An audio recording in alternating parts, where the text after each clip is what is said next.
রাত 11:45 টেলিভিশন চ্যানেলগুলো একে একে ব্রেকিং নিউজ ফ্ল্যাশ করছে। বাংলাদেশ ক্রিকেট বোর্ড বিশ্বকাপ বয়কট করেছে। এই বাক্যটি যেন আকাশে বজ্রপাতের মতো ছড়িয়ে পড়ল। ধানমন্ডির এক পুরনো চায়ের দোকানে বসে থাকা সাংবাদিক ফাহিম রহমান কাপের ভেতর চা নাড়তে নাড়তে তাকিয়ে রইল টিভির পর্দায়। তার চোখের ভেতর আলো আর ছায়ার এক অদ্ভুত লড়াই। দোকানের অন্যরা চুপ, কেবল টিভির ঘোষকের কণ্ঠ। বাংলাদেশ আজ এক ঐতিহাসিক সিদ্ধান্ত নিয়েছে। এক বৃদ্ধ মুক্তিযোদ্ধা ছিলেন হয়তো, ধীরে ধীরে বললেন, এই দিনটা আসবেই জানতাম। যারা যুদ্ধ দেখেছে তারা জানে সম্মানের প্রশ্নে বাংলাদেশ কখনো আপোষ করে না। ফাহিম হাসল না, কাঁদলও না, শুধু টেবিলে আঙুল ঠুকতে ঠুকতে বলল, এই প্রথম আমরা মাথা নিচু করিনি। কথাটির ভেতরে ছিল ইতিহাসের ভার, অপমানের প্রতিশোধ, আরেক জাতির নিঃশব্দ প্রতিজ্ঞা। দোকানের বাইরে কুয়াশার মধ্যে কিছু তরুণ দাঁড়িয়েছিল, তাদের চোখে উজ্জ্বল আগুন, মুখে অদ্ভুত দৃঢ়তা। একজন বলল, এটা শুধু ক্রিকেট না ভাই, এটা আত্মসম্মান। রাত তখন ক্রমেই গভীর হচ্ছে, কিন্তু ঢাকা শহরের ভেতরে জন্ম নিচ্ছে এক নতুন সকাল। প্রতিটি গলিতে, প্রতিটি মানুষের মনে জেগে উঠছে এক অনুভব, আমরা আর কেউ নই, আমরা বাংলাদেশ। সেই রাতে ঢাকার বাতাসে ঘুরে বেড়াচ্ছিল এক অদৃশ্য বাক্য, আমরা কারো গোলাম নই। এটি কেবল খেলার খবর ছিল না, এটি ছিল এক জাতির আত্মপ্রকাশ। ভারতে নিয়মিত বাংলাদেশি সন্দেহে পিটিয়ে মারা হয় সাধারণ ভারতীয় নাগরিকদের। উত্তরপ্রদেশ, আসাম, দিল্লি, যেখানেই কেউ দরিদ্র বা অন্য উচ্চারণে কথা বলে, সেখানে তার পরিচয় হয় বাংলাদেশি অনুপ্রবেশকারী। এই মানসিকতা শুধু রাজনীতিতে নয়, এখন ছড়িয়ে পড়েছে খেলার মাঠেও। বাংলাদেশি ক্রিকেটারদের প্রতি ঘৃণা, দর্শকদের বিরুদ্ধে বিদ্বেষ, এসব এখন ভারতের স্টেডিয়াম সংস্কৃতির অংশ। এমন এক রাষ্ট্রে গিয়ে খেলা মানে নিজেদের সম্মানকে পণ রাখা। বাংলাদেশের এই সিদ্ধান্ত তাই শুধু নিরাপত্তার নয়, এটি জাতিগত অপমানের বিরুদ্ধে নৈতিক প্রতিবাদ। বাংলাদেশের তরুণ তারকা মুস্তাফিজুর রহমান ছিলেন ভারতের আইপিএলের অন্যতম জনপ্রিয় ক্রিকেটার, কিন্তু বিসিসিআইয়ের নির্দেশে কলকাতা নাইট রাইডার্সের স্কোয়াড থেকে তাকে বাদ দেওয়া হলো। কোনো পারফরমেন্স সমস্যা ছিল না, ছিল কেবল রাজনীতির গন্ধ। আইপিএলে কোটি টাকায় চুক্তি করার পরও বিসিসিআইয়ের ইঙ্গিতে মুস্তাফিজকে বাদ দেওয়া আসলে এক প্রকার রাজনৈতিক মেসেজ। এই অপমান বাংলাদেশের মানুষের মনে গভীর ক্ষত তৈরি করেছে, কারণ মুস্তাফিজ শুধু একজন খেলোয়াড় নন, তিনি প্রতীক, বাংলাদেশের আবেগ, জাতীয় গর্ব আর আত্মসম্মানের প্রতিচ্ছবি। এই অপমানই বাংলাদেশের সিদ্ধান্তে আগুন জ্বালিয়েছে। ঢাকা বার্তা দিয়েছে, সম্মানহীন খেলা নয়। বাংলাদেশ বুঝে গেছে, ক্রিকেট এখন কেবল খেলা নয়, এটি এক রাজনৈতিক মঞ্চ। আইসিসির প্রতিটি সিদ্ধান্তে ভারতীয় প্রভাব, প্রতিটি টুর্নামেন্টে বিসিসিআইয়ের শর্ত, এ যেন নতুন উপনিবেশবাদ। বাংলাদেশ এই উপনিবেশ ভাঙার পথে হাঁটছে।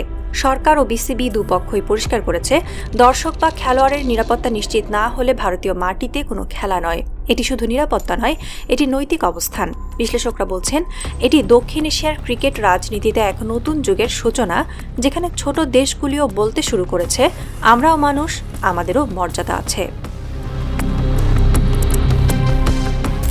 পাকিস্তান ক্রিকেট বোর্ডের চেয়ারম্যান মহসিন নাকভির কণ্ঠে এবার শোনা গেল সেই একই সুর, আমরা আইসিসিকে নয়, পাকিস্তান সরকারকে মানি। সরকারের নির্দেশ ছাড়া আমরা বিশ্বকাপে অংশ নেব না। এই বক্তব্য কেবল পাকিস্তানের ক্রিকেটীয় কূটনীতি নয়, ভারতের আধিপত্যের বিরুদ্ধে এক সম্মিলিত অবস্থান। পাকিস্তান জানে, ভারতকে আন্তর্জাতিকভাবে বিব্রত করার এটাই সুযোগ। যদি বাংলাদেশ ও পাকিস্তান দুটো দেশই বয়কট করে, তাহলে আইসিসির মুখোশ সম্পূর্ণ খুলে যাবে। বিশ্বকাপ মানে কেবল ক্রিকেট নয়, এটি ভারতের বিশ্বমঞ্চে ভাবমূর্তির প্রশ্ন। আজ সেই মঞ্চেই ভারতকে প্রশ্নের মুখে ফেলেছে ঢাকা ও ইসলামাবাদ। আইসিসি নামমাত্র আন্তর্জাতিক সংস্থা হলেও বাস্তবে এটি ভারতের ক্রীড়া রাজনীতির উপনিবেশ। বিজ্ঞাপন, সম্প্রচার, এমনকি খেলোয়াড় বন্টনের সিদ্ধান্তেও বিসিসিআইয়ের প্রভাব স্পষ্ট। জয় শাহ, অমিত শাহের পুত্র, আইসিসিকে ব্যবহার করেন ভারতের বৈদেশিক কৌশলের হাতিয়ার হিসেবে। ভারতের কর্পোরেট জায়ান্টরা আইসিসির প্রধান স্পন্সর। মিডিয়া সম্প্রচার থেকে শুরু করে টুর্নামেন্টের সময়সূচি নির্ধারণ পর্যন্ত সবখানে ভারতের অর্থনৈতিক প্রভাব প্রাধান্য পাচ্ছে। এমনকি ম্যাচ অফিসিয়াল নির্বাচনেও বিসিসিআইয়ের ছায়া দেখা যায়। ছোট দেশগুলোর অভিযোগ, তাদের মতামত আইসিসির বোর্ডে কেবল আনুষ্ঠানিকভাবে শোনা হয়, বাস্তবে সিদ্ধান্ত হয় দিল্লি ও মুম্বাইয়ের বৈঠকে। কিন্তু বাংলাদেশের বয়কট এই ছদ্মবেশ খুলে দিয়েছে। এখন বিশ্বের সংবাদ মাধ্যমগুলো লিখছে, India's control over ICC is being challenged for the first time. Pakistan ও বাংলাদেশের বয়কট শুধু ক্রিকেট নয়, এটি এক রাজনৈতিক সুনামির অংশ। এখন ইউরোপীয় ও আরব রাষ্ট্রগুলোর সংবাদ মাধ্যমে বিশ্লেষণ আসছে কিভাবে আইসিসি নামের এই সংস্থাটি এক দেশের অর্থনৈতিক ও রাজনৈতিক কৌশলের মাঠে পরিণত হয়েছে। আন্তর্জাতিক পর্যবেক্ষকরা বলছেন, এই ঘটনা বিশ্ব ক্রীড়া কূটনীতিতে নতুন নৈতিক প্রশ্ন তুলেছে। একটি খেলার সংস্থা কি একটি দেশের সম্প্রচারণবাদী নীতি চালানোর মাধ্যম হতে পারে? আইসিসি এখন দাঁড়িয়ে আছে নিজের অস্তিত্ব রক্ষার লড়াইয়ে। তাদের সামনে দুটি পথ: এক, ভারতের প্রভাব মেনে চলা; দুই, নিজেদের স্বাধীনতা ফিরিয়ে এনে সত্যিকারের আন্তর্জাতিক সংস্থা হিসেবে দাঁড়ানো।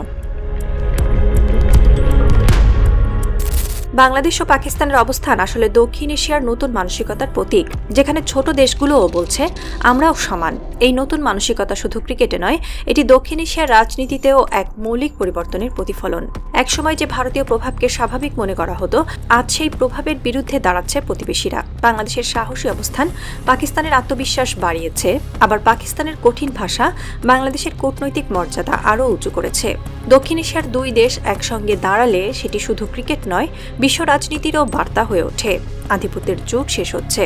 বছরের পর বছর বিসিসিআইয়ের দাদাগিরি, আইসিসির নীরবতা আর ভারতীয় মিডিয়ার আত্মম্ভীরতা সব মিলিয়ে যে আগুন জন্মেছিল, এবার তা বিস্ফোরিত হয়েছে। এখন আর এটি কেবল খেলোয়াড়দের নয়, এটি জনগণের, যুব সমাজের এবং রাষ্ট্রীয় মর্যাদার লড়াই। বাংলাদেশের তরুণ প্রজন্ম জানে, সম্মানের প্রশ্নে আপোষ নেই, কারণ এই সম্মান শুধু ক্রিকেটের নয়, এটি জাতিসত্তারও প্রতীক। যেভাবে রাজনৈতিক ক্ষেত্রে স্বাধীন পররাষ্ট্রনীতি গড়ে উঠেছে, এখন সেই আদর্শ ছুঁয়ে যাচ্ছে ক্রিকেটকেও। তরুণরা এখন ক্রিকেটকেও এক প্রকার কূটনৈতিক প্ল্যাটফর্ম হিসেবে দেখছে, যেখানে মাঠের প্রতিটি জয়ের চেয়ে বড় জয় হলো মাথা উঁচু করে দাঁড়ানো।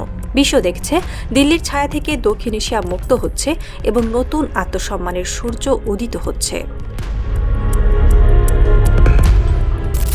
ভোরের আগে আকাশটা ধূসর। মিরপুরের স্টেডিয়ামে পতাকা নেমে গেছে, মাঠ খালি। এক বৃদ্ধ মাঠকর্মী ধীরে ধীরে পতাকাটা গুটিয়ে নিচ্ছেন। তার চোখে জল, মুখে একটাই কথা, আমরা মাথা নিচু করিনি, এটাই জয়। একই সময়ে করাচিতে মহসিন নাকভি সাংবাদিকদের সামনে দাঁড়িয়ে বলছেন, বাংলাদেশ একা নয়, পাকিস্তানও সেই পথেই হাঁটবে। দিল্লির দক্ষিণ ব্লকের আলো তখনও জ্বলছে, যেন এক ব্যর্থ সাম্রাজ্যের শেষ রাত। ভারতের হাতে টাকা আছে, প্রভাব আছে, কিন্তু নেই আত্মমর্যাদা। দক্ষিণ এশিয়ার দুই পতাকা, লাল সবুজ আর সবুজ সাদা, এখন বাতাসে উঠছে পাশাপাশি। বার্তা একটাই, মহাজনের সময় ফুরিয়েছে, শুরু হয়েছে আত্মসম্মানের যুগ।